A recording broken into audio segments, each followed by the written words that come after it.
What do you look for in those people that want to get a job at Nomad? A good attitude. We're here to solve problems. There's fountains and then there's drainers. People want to be around fountains. It's super hard to be responsible for the livelihoods of so many people. How do you deal with that stress? Really, it's about how do you manage that stress level. You can't get rid of it. You have a responsibility and it's going to be stressful no matter what. Buyers shouldn't be using the seller's agent. Fundamentally, I believe that representation should be separated. Interest rates obviously affect real estate markets. For every drop of 1% in interest rates, it actually increases your affordability by 10%.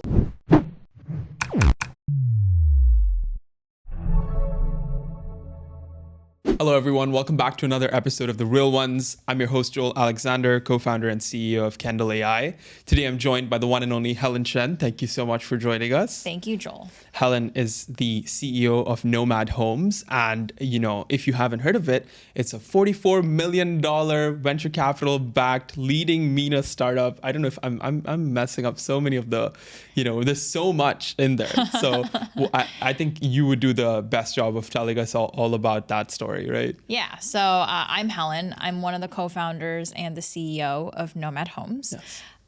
Nomad Homes is a software-enabled marketplace for residential real estate across Europe and the Middle East. Yep. So we actually started in Dubai, and now we've launched across 4 countries now. We are in Dubai, France, Spain, and Portugal. So it's been quite an amazing ride since we started the company straight into COVID, I might add. Yeah. So it's been the ride. Yeah, I'm sure. And, I'd love to, obviously we're here to talk about real estate, right? But at the same time, what did 7-year-old Helen want to do? 7-year-old Helen wanted to be a doctor. Okay. Yes. What kind of doctor? I wanted to be an orthopedic surgeon. Oh, okay. Yes. Heavily influenced by Grey's Anatomy. Okay, there we go. Yeah. And then I got to AP biology. And I realized I was not very good at memorizing stuff. So I quickly about-faced and was like, okay, I have a pretty sound business mind. Like, let's go do that. Yeah, I mean, I still struggle to think that I have a sound business mind sometimes. So I'm glad that, at least the people at the top of the industry feel that way. It hopefully eventually will. So tell me about, your sort of journey here. I obviously know that you were with CIC, then you were with Goldman, and you're in New York, and then now you're in Dubai. So talk to me about this journey and this culmination of everything that you've learned pretty much from being at the heart of Silicon Valley and Stanford and things like that to now being out here. So as you can tell from my accent, I am American. I'm Chinese American. And my personal background and professional background is actually in investing. So I have an investing background. I started at Blackstone in the private equity group, which is the largest alternative asset manager in the world. Spent some time living in Beijing and working for the Chinese Sovereign Wealth Fund, also as an investor, and then moved to the Bay Area with a family office. And at that point, I actually decided I just did not want to be an investor for life anymore. And so I was like, okay, this is a good time for me to go to business school. Fortunate enough to get into Stanford and really started pursuing my passion, which has always been in real estate. I joke, if you've ever met a Chinese person, you'll know that they love to buy houses, and so did my parents. So when I was a kid growing up, my job over the summers was to turn the rental properties and make sure that, the tenants had a great move-in experience. So I'm excellent at plumbing, electricity, cleaning. My secret talent is actually assembling IKEA furniture. So if you ever need any help, let me know. I'll give you a ring. Yeah. And then, that was my passion when I was a kid, and it turned out to be my passion when I was an adult. So when I got to Stanford, I started talking to all of the prop techs, first in the US, then I gallivanted the world, figuring out how do people buy and sell their homes. Needless to say, I was not a very good business school student. Okay, I'm sure. Most founders are horrible. Let's say I barely passed. And when I was gallivanting the world, I was talking to people in Dubai, across Europe. I was like, how do you buy and sell your homes? Mm-hmm. And basically 99% of the people said, well, it sucks. And I was like, why does it suck? You know, people are like, oh, there's fake listings, duplicate listings. I feel like the agent doesn't represent me. And then when I talk to the agents, they're like, well, I don't feel supported. You know, everyone's a shark. And I was like, oh my gosh, like for the largest personal and financial decision of someone's life, it shouldn't be like this. Like you should enjoy purchasing your home, you know? And so I decided, you know, if it's like this and no one's going to fix it, then I'm going to fix it. I dropped out of Stanford after my first year and then moved around the world 4 days after my wedding and started Nomad Homes with my co-founders. So that is how Nomad Homes got started. Wow, that's crazy. So, you know, obviously we have the usual Stanford, you know, success story and things like that.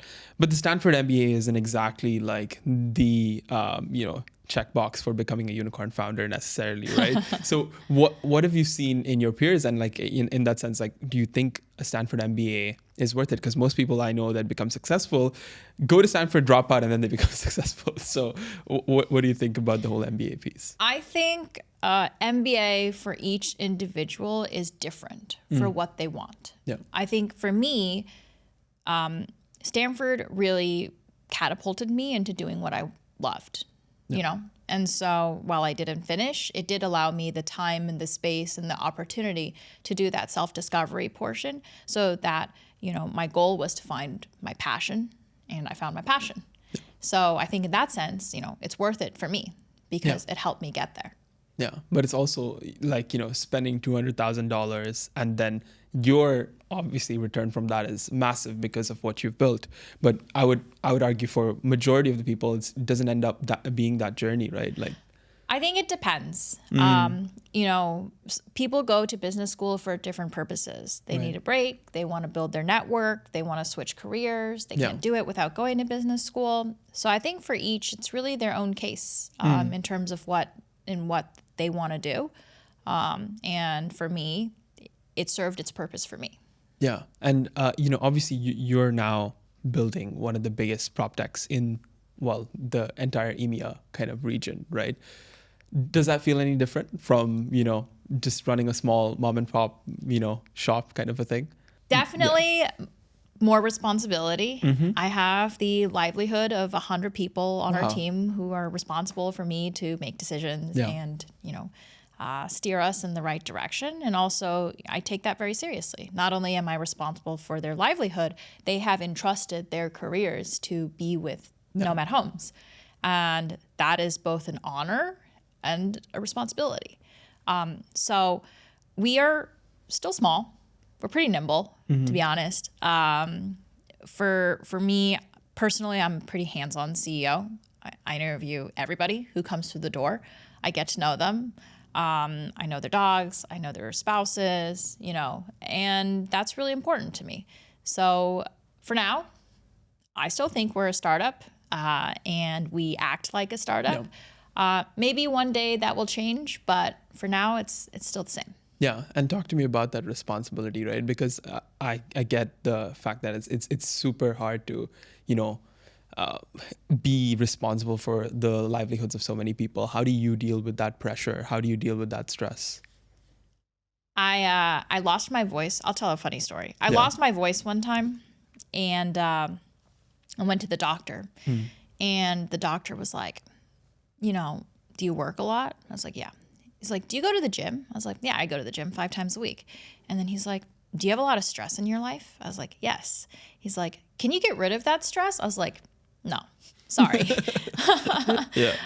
So I think for me, you know, the stress will be there. It's just how do you actually manage the stress? I think this comes down to a great supportive team who also carries a lot of the responsibility to pushing the company forward. Also, my family, my husband, they're all very supportive. So I think that's like really it's about how do you manage that stress level as opposed to like you can't get rid of it. Like you have a responsibility and it's going to be stressful no matter what. Yeah, and what do you look for in those people that walk through those doors and, you know, want to get a job at Nomad, especially on the real estate side of things? Yes. Okay. I'm going to borrow a line I heard from another CEO because I think it's totally correct. What we call this, there's fountains and then there's drainers. So when you are a startup, when you are in basically any role, it is your job to push through it with a good attitude. Yeah. We're here to solve problems. That's what it means to disrupt things.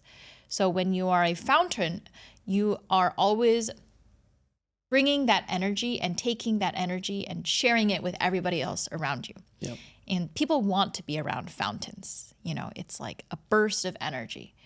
When you are a drainer, it means maybe you're good at solving the problem, but you don't have the attitude in terms of that, you know, I'm just going to push through it no matter what. And I'm going to have a smile on my face doing it. So my number one thing I look for when I interview candidates across the board, doesn't matter what position it is, it's, are you a fountain? I'm looking for fountains, and we're removing drainers. That's just how it is. And in terms of that talent discrepancy, you obviously in 4 markets, right? So what is different about hiring in Spain, hiring in France versus hiring in Dubai? So obviously there's a language difference, which is fine, but universally looking for fountains. Okay. It doesn't matter which market we're in, who we're hiring for what role, the seniority of the role. We're always looking for fountains. Okay, fair. So the universal guideline for applying to Nomad Homes, you guys heard it here first. So, you know, obviously you're building what some in the tech world would call an operating system for the space with the focus on buyer representation. What about this category are a lot of brokerages and other prop tech companies not getting right? Because there is a divide between tech and real estate. I've been doing like episodes nonstop, and I've been seeing how a brokerage doesn't want anything to do with a tech firm, right? Like they just can't seem to receive all these cold messages from these random tech people that are just like sequences, basically automation set up, and they just don't want to deal with it anymore because they feel like, you know, they don't feel heard and they don't feel understood. So they're just like, why should I listen to you, right? And on the other side, on the prop tech kind of side of things, you have a lot of different plays, mostly focused on fractionalization of real estate investment, a lot around mortgage, financing, and then we've also got property management and these kind of things. So, what is that sort of unique problem that you think that Nomad comes in and disrupts, and what are you doing to kind of completely stay ahead of the game? Yeah, absolutely. Okay, so for us, we are really tackling real estate at an infrastructure level. Like, how do we make it so that the entire market works better together? Because at the end of the day, our vision is to make home ownership more simple and efficient because agents are empowered to collaborate with one another. So you'll notice 2 things when we talk about that. So we talk about home ownership. This is important, right? Because real estate fundamentally, residential real estate, fundamentally is about home ownership, about financial investment, about inclusion. That's the first piece. And we want to make it simple and efficient because today it's not. But the second piece you'll notice is that when we talk about how we get there, we're talking about empowering agents to collaborate with one another. Nowhere in that sentence do we say we don't believe agents are part of this transaction or part of real estate. In fact, I think agents are really core to the transaction. If you think about it, this is an enterprise-sized deal for an individual. Like, this is the largest asset that they have. In my mind, there is no way that this person is either going to buy it or sell it without talking to someone. Like, you are going to want to talk to someone. And so that's why I think the role of a real estate agent will continue to persist in this transaction. No matter how much data you have, like, someone is going to be there at the end of the day, and you're probably going to want to talk to them. That doesn't mean that with the advancements in AI, with technology, the role of the real estate agent, like, it should change. And how we think about that is, 1, we're building software to empower agents to spend more time on what they do best, which is building relationships with their clients. That's what agents are best at. We hear it time and time again. That's what they love the most, is building that human connection. But the tedious, mundane stuff, tech can take care of that. Yeah. We don't want you to do that. We want you to be spending time doing what you love most and what you're best at, which is building that relationship with the clients. And the second piece, you'll notice when we talk about how we get there, it's about collaboration, empowering agents to collaborate with one another. So let me backtrack a little bit and talk about the problems that we see, that we hear from people, like what's going on in the real estate industry. Fundamentally, in all of our markets, they are non-MLS markets, which is different from the US. And what that means is there's one agent in the transaction, and that agent is typically a seller's agent. They represent the seller. It's their job to get the highest price for the seller because they're paid by the seller. That makes sense. But when you're a buyer, like that agent does not work for you, nor should they work for you. They're getting paid by the seller. And so one of the fundamental beliefs that we have is the separation of representation between buyers and sellers. Right. I'll use a sports analogy because I like to play sports. If you have two football teams playing against each other, it's Man City and Man United.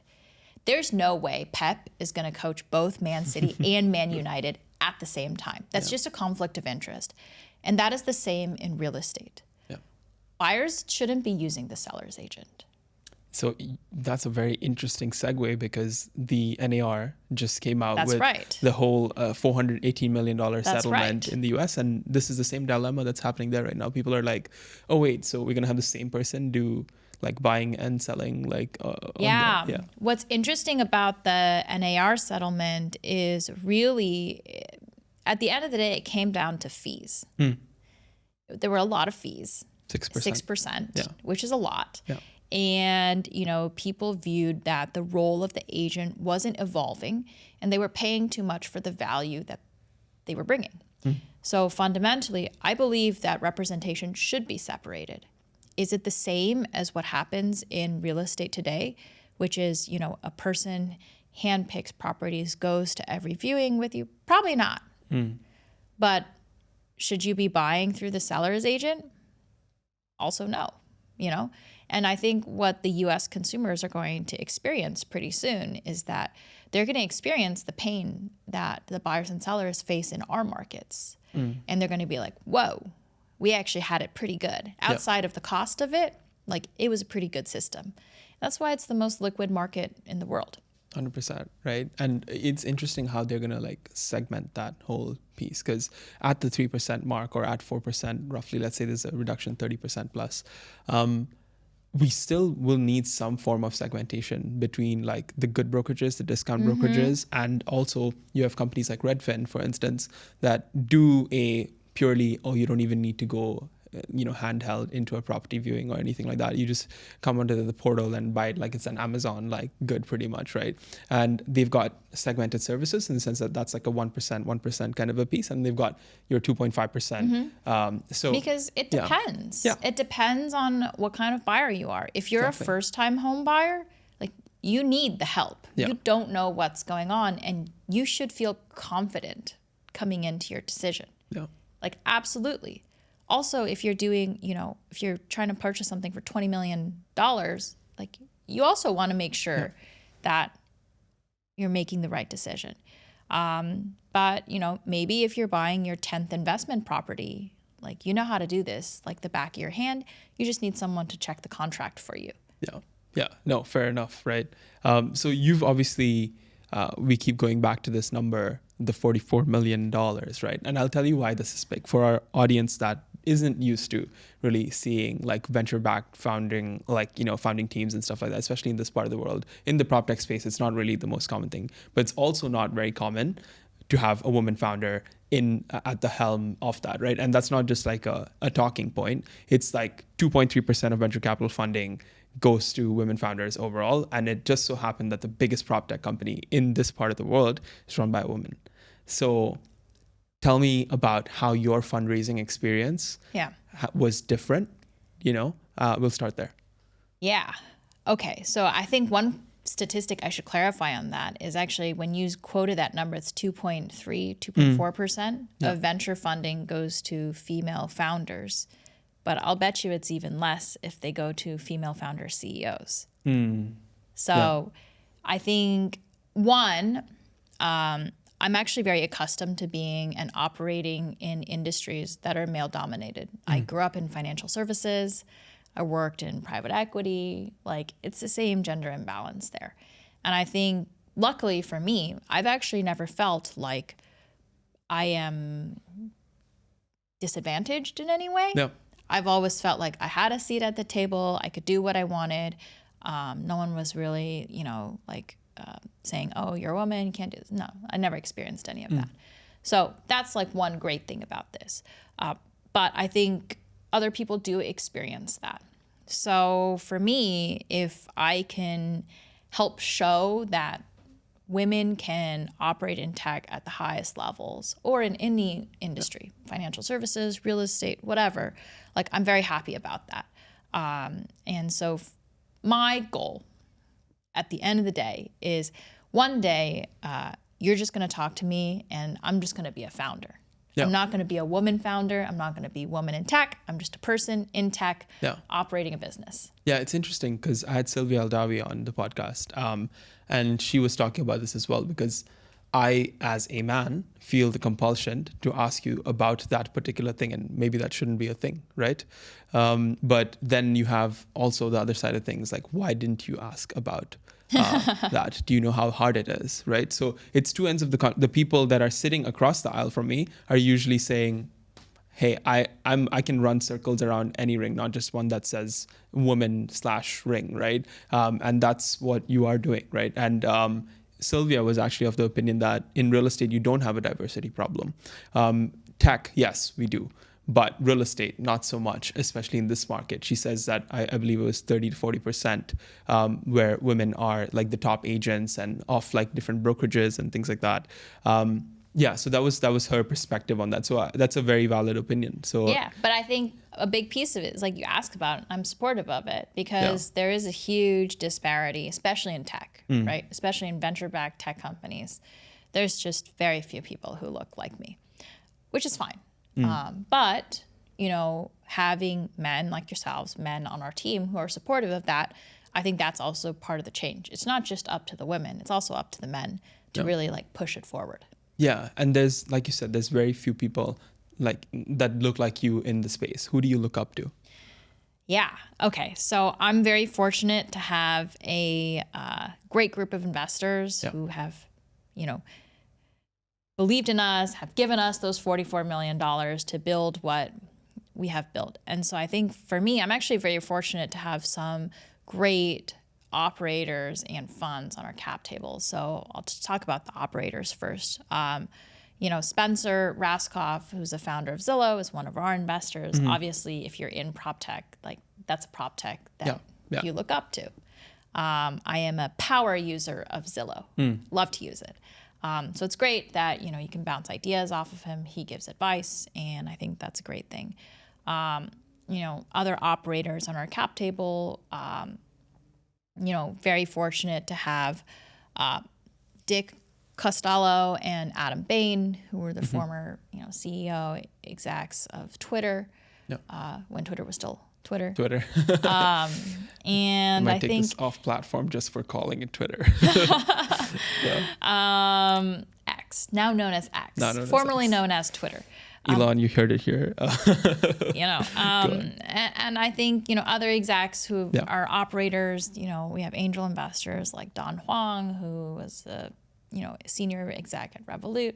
I think for us, it's just really helpful to have a great group and a great network who have actually built businesses before, but have also, they're VCs. They know how to do the financial side. They support us with their capital. So obviously we just closed a $20 million round last fall, led by A Crew.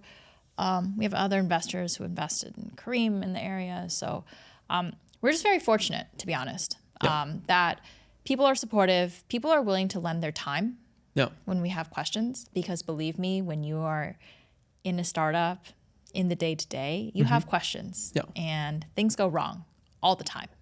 All the time. Yeah, I mean, I called you, so it was like, hey, so this thing is happening. I like, what do you think? And you just, so I do think that it's absolutely valuable to have a lot of, value add folks that you can just pick up the phone and call, and their time is valuable. Time is money for them, and makes sense that they're backing you in that sense. So talk to me about, obviously, in terms of real estate interactions with customers. Mm-hmm. What I ask a lot of the brokerages that come on to the podcast is, what's the most like you've had to do to close a deal? Because you do still close deals, right? As in like the brokerage does. So what's the craziest thing you've heard that Nomad's had to do to, get something across the line? We had a recent case because we also facilitate mortgages across Europe as well. Yeah. We had a recent case. We had an American home buyer buying a home in Paris. Oh, God. Yeah. And they were using our mortgage platform. And so if there's one thing is that being American is really tough when it comes to the banking systems because of the financial disclosures. So I'm pretty sure this took 6 months, at least 5 banks to help this American find the best mortgage. And it was a good mortgage. It was a really good mortgage, but it had to rely on a lot of the banking relationships that we had and a lot of the, discovery. Yeah, of course. And, working with the banks to figure out what's the best mortgage that this individual could have. And so obviously that was pretty telling of just, when we do need to go above and beyond, we do go there. Yeah, I mean, for that individual buyer to come and do that themselves, this just wouldn't have happened. It wouldn't have happened. Yeah. They would not have a wonderful Parisian apartment. So it's a very interesting topic, the financial systems piece, real world asset tokenization. Fun, right? RWA, everyone's talking about it. Where do you really see like blockchain and real estate intersect? Or do you think it's just like one of the, bull market's back and everyone's just like, on the RWA? I have a good friend. One of my best friends from college is actually a crypto fund manager. And he said, Helen, like, are you going to do this? And I was like, well, it should be on the blockchain. If there is a real world use case for blockchain, it is real estate. Yeah. Title transfers, lien checks, like it should be on the blockchain for sure. However, real estate is also highly regulated because it is a financial instrument at the end of the day. So how do you get it so that you can move it on the blockchain and also be recognized from a regulation perspective? I think that's where the rubber meets the road, as they say, of, does it work? How do you do it? It should happen. Yeah, and I think that's interesting because technically, I think it was JP Morgan that was doing some form of private, like a closed loop kind of a chain, right? Effectively. And if you could have that regulated by a governing body pretty much, and that's like, it's just like government approved partners for a different program, for instance. Just like you'd have 4 major developers, you'd have 4 major chains that the government kind of recognizes that you can transact on. Because I think the thing is like, we can move it on, we can move transactions onto the blockchain, whatever. But like, if at the end of the day, a person pays $1 million for the property and they don't get recognition that this property is theirs, like this is not going to work. Yeah. And I do think that this still needs like, again, on-chain transactions. I'm sure you've seen these. It's just like alphanumerics pretty much. And most people don't understand that, right? So I still think we're some time away from that becoming the norm where every individual can, we have a product that translates, alphanumerics into understandable things for the end user, right? Which is a buyer in this end. Okay. So that's very fun, future of, real estate kind of topics. AI is here, and I'm sure it's been something that's, thrown at you a lot. So would love to hear what your thoughts are on how AI will impact real estate. Yeah, absolutely. So a couple pieces.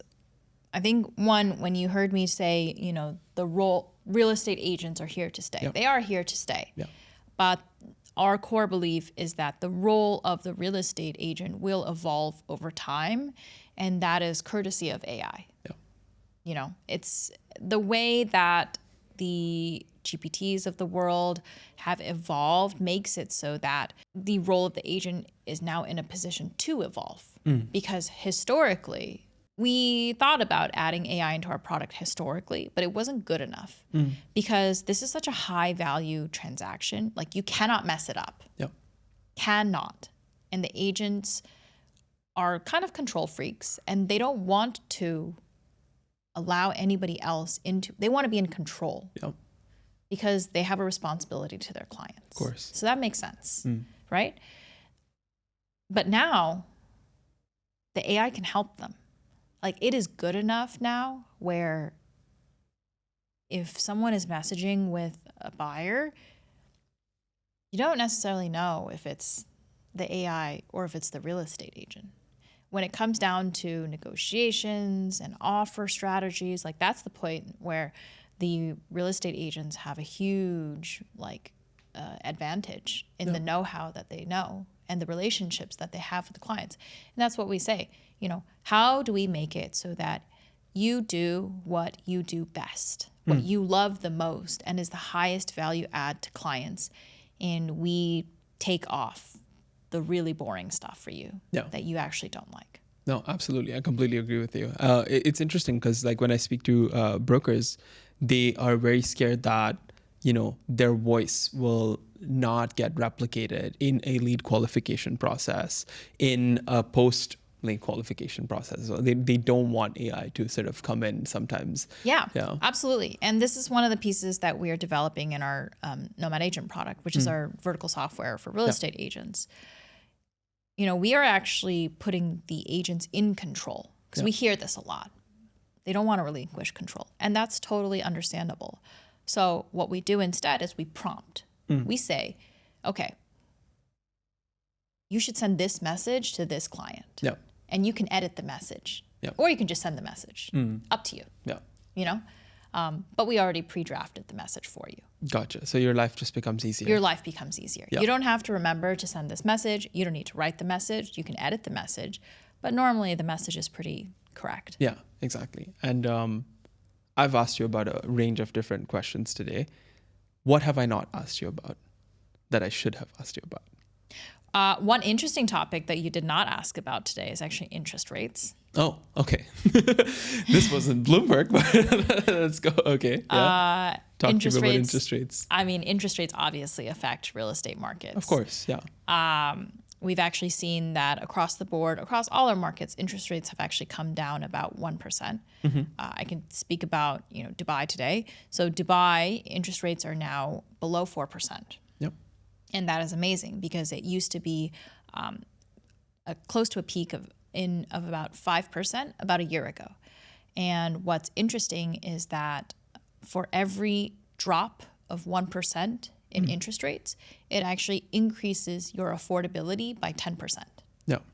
So that means for the same monthly payment, you can now afford from 1 million to 1.1 million. Wow. And that's a big difference. That is a big difference. Yeah. That is a big, big difference. So a lot of capital appreciation plays as opposed to yield focused kind of things, do you think? Yeah, I mean, it just allows, if you're a homeowner, it means you can stretch a little bit more if you're an end user buyer. If you're an investor, your yields just went up because your cost of capital went down. Right. So that's the very Blackstone answer, I think, when we talk about cost of capital. You guys heard it. Biggest alternative asset manager. And my final question to you is pretty a simple one. What advice would you give your 21-year-old self? My 21-year-old self. Okay. I'll give two pieces of advice. One, find something that you love because you'll be better at it. Like you will naturally have more internal motivation. You will be more interested in doing it. And I think that's really important to success. And my second piece of advice would be a fountain. No, not a drainer. Not a drainer, be a fountain. I can't stress enough how much of a difference it makes for the people around you. Like they want to be around you. Yeah. So be a fountain. Love that. Well, you heard it here, guys. That's Helen Chen for you, CEO and co-founder of Nomad Homes. Come back for another episode of The Real Ones next week. And you can find us on YouTube. Drop that subscribe button. Thanks, Joel.